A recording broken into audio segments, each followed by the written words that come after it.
we're on a little Newsmax cul-de-sac right now, and I'm trying to branch out in the lunatics that I'm showing you, and some of the people that show up in the right-wing media sphere don't really chart because they're.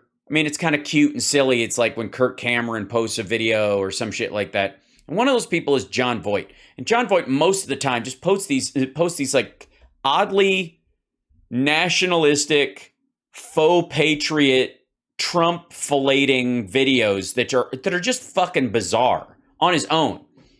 But that's different than when he's actually on Newsmax.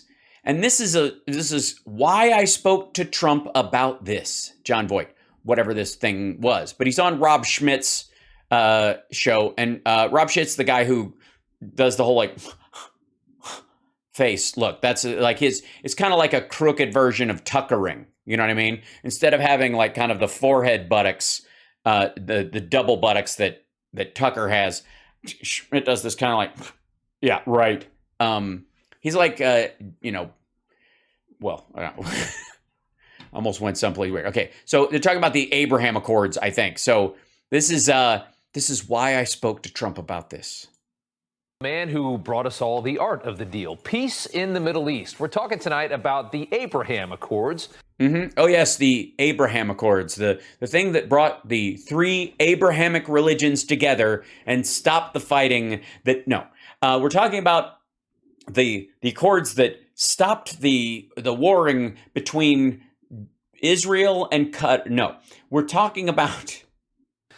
It was an incredible moment for peace in. Yes, finally, the first time guns had stopped firing between the UAE and Israel in ever. In this world that was, of course, marginalized by the mainstream press. Yes, there are marginalized people, just like there are marginalized stories, and it's a minority story if you really think about it. It's the story. It's when minorities came up with this. There's a very small number of people who buy this bullshit. In every possible way. Academy Award-winning actor Jon Voight spoke to Donald Trump about this historic achievement. It's lovely. In the year 2020. Oh, for fuck's sake. President Trump talks to Jon Voight, premieres Sunday at 8 o'clock. Oh, my God.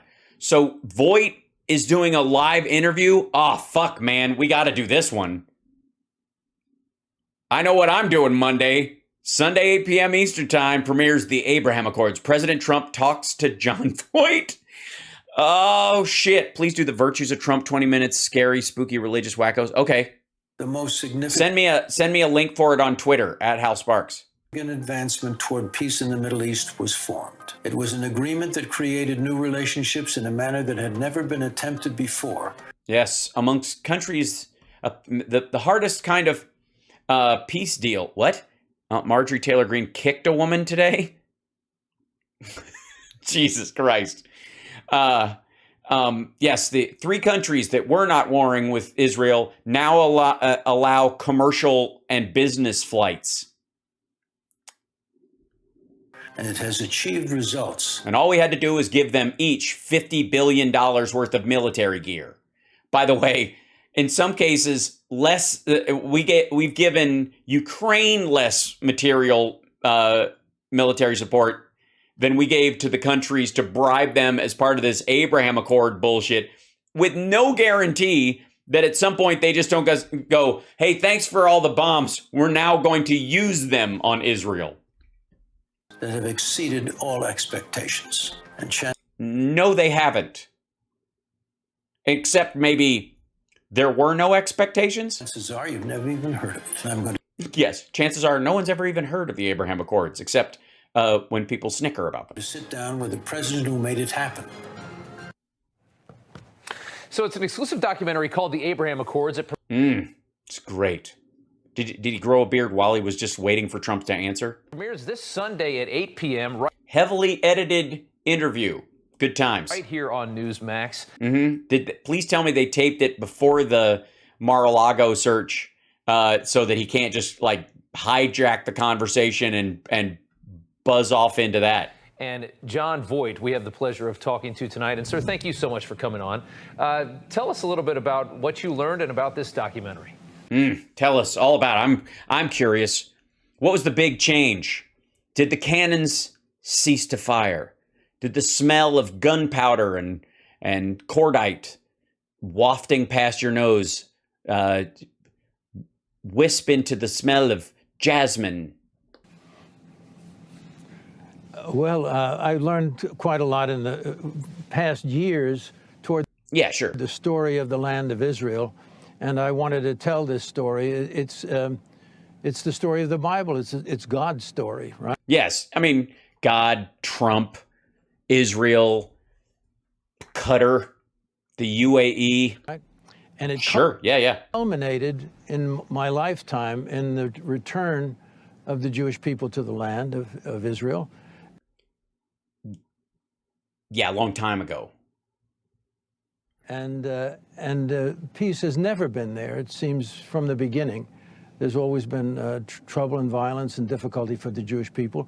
Yes, and luckily that stopped as soon as Trump became president. And now with Donald Trump. And yeah, I mean, that was the one thing, you know. When is he supposed to go to the Temple on the Mount and declare himself king of the world? The Abraham Accords. There's a possibility of peace in that region. Yeah, it wouldn't be possible if the Qataris didn't stop with the goddamn shelling. Real peace. A real peace, not that bullshit peace that everybody else tried to put together over the last few years, where they actually brought together the sides. The first time.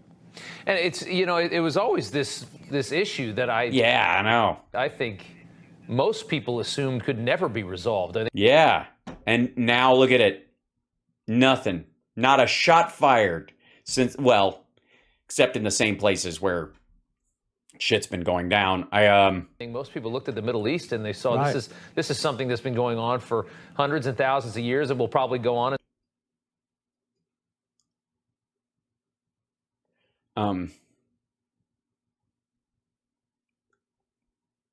Not quite that long. First of all, I would like to say two things. One, this is not a battle between Neanderthals and Homo sapiens, and the first primates to not have gills. Secondly, the people he's talking about specifically think the world is less than 6,000 years old, dickhead. So hundreds of thousands. You want to know how dumb Rob Schmidt is? This is exactly it. And they saw this is something that's been going on for hundreds and thousands of years and will hundreds and thousands probably go on until the end of time. Yes, it will till the end of time. Well, it kind of is in the book. You know, I don't want to spoiler alert, but there's wars and rumors of wars around that area until Revelations, and then like it's until literally time ends. So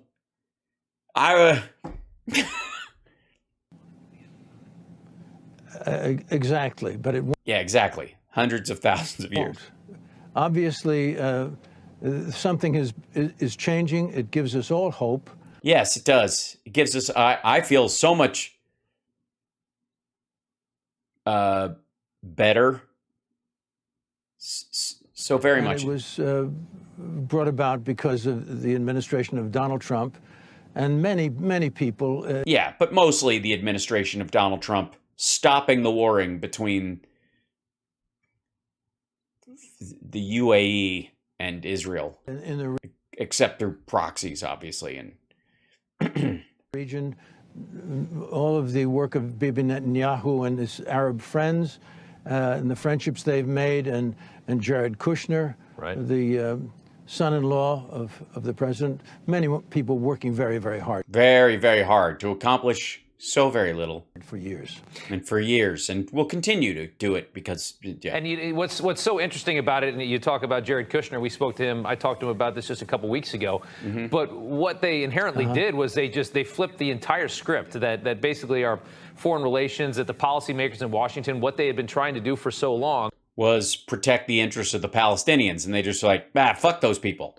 They did it in a completely different way. Yeah, it's business. Which, of course, comes off as insulting to Washington and to the people that have had control over this country for such a long time. You had this administration that came in that didn't go by any of the typical rules, and they made something happen. So did they make something happen? Yes, they did make something happen. You know what? A baby that goes boom boom in his pants also makes something happen, dummy.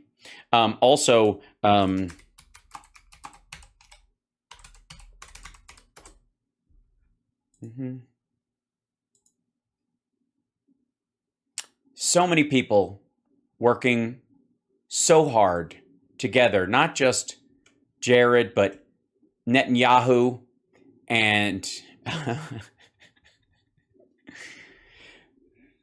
but this is obviously well before the Abraham. Oh, the first person that congratulated Biden was Bibi Netanyahu, the man that I did more for than any other person I dealt with. Bibi could have stayed quiet. He has made a terrible mistake. Fuck him, says Trump. It's, I mean, if that's not a phrase that doesn't say peace in the Middle East, I don't know what does. of course, this needed to be suppressed. And so yes, that's true. The government locked up anyone who mentioned the Abraham Accords. Well, you didn't lock them up.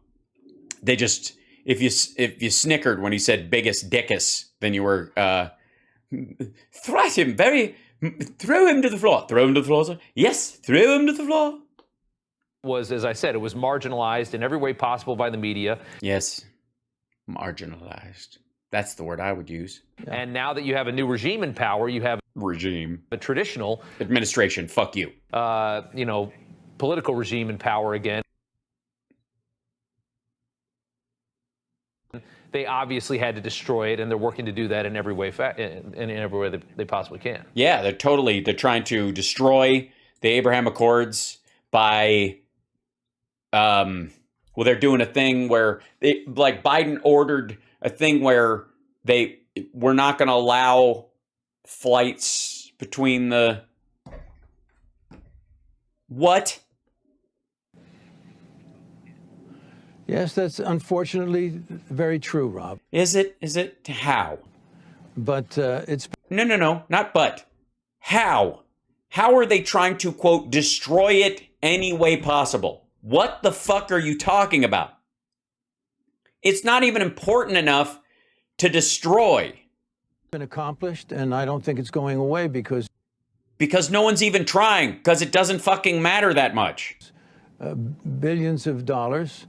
This normalization diplomatically has meant economic. Yeah, and military aid to these countries from us to buy them into the Abraham Accords.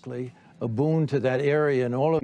Yes, a boon to that area. You know, those poor, broke people of the United Arab Emirates and the Qataris and the poverty of the oil-rich countries. It's been sad to watch. All of the signatories of the Abraham Accords were the recipient of billions of dollars for their treasuries. Yes, that's true.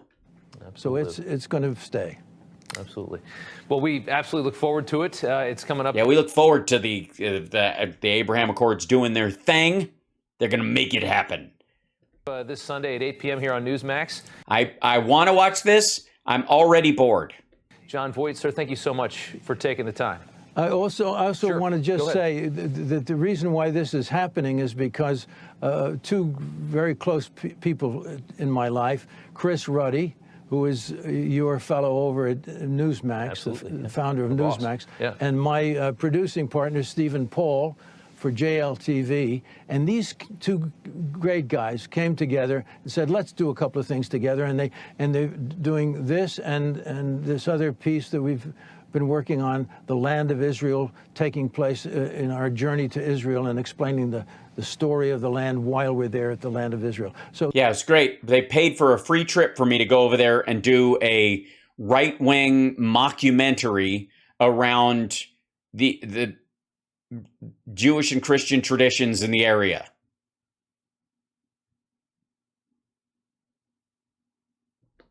So this was a great event, even if the interview sucks. It was the food was awesome. Almost as monumental as the Abraham Accords to get. It was great. This documentary I'm doing with a producer from Newsmax is almost as important as the Abraham Accords, meaning in a few months no one will give a shit. Two networks working together. It's terrific. First of all, it's so true. What the fuck is JLTV? Joint Light. Oh, no, that's a Joint Light Tactical Vehicle. JLTV.tv. Let's watch channels. Comcast. Shows. What's JLTV got? Found a prisoner of war inside the thing.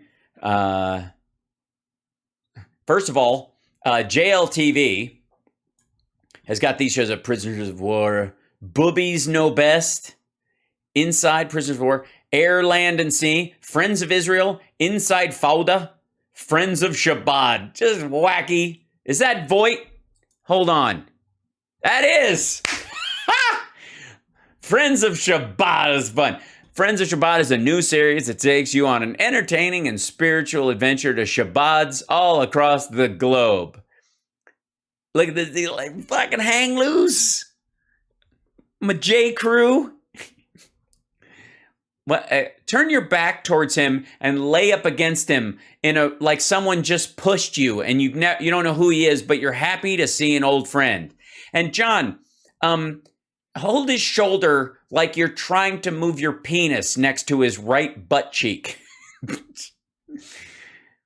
Stephen Paul, Rabbi Chaim Kunin, and Rabbi Levi Kunin, the brothers Kunin are there. And John Voight, it's an old headshot, but a goodie. Okay, then they've got IJTV, Jerusalem U Unpacked. So this is Jerusalem Live TV, but they are playing Servant of the People, the show that made Zelensky famous. So they, I don't know if they want to show that to the folks at Newsmax because they're not quite sure what side they're on. But that's JLTV, so you know. I love it. Jon Voight, sir, thank you so much for taking the time. My pleasure, Rob. God bless. Good to see you. God bless. Yipes.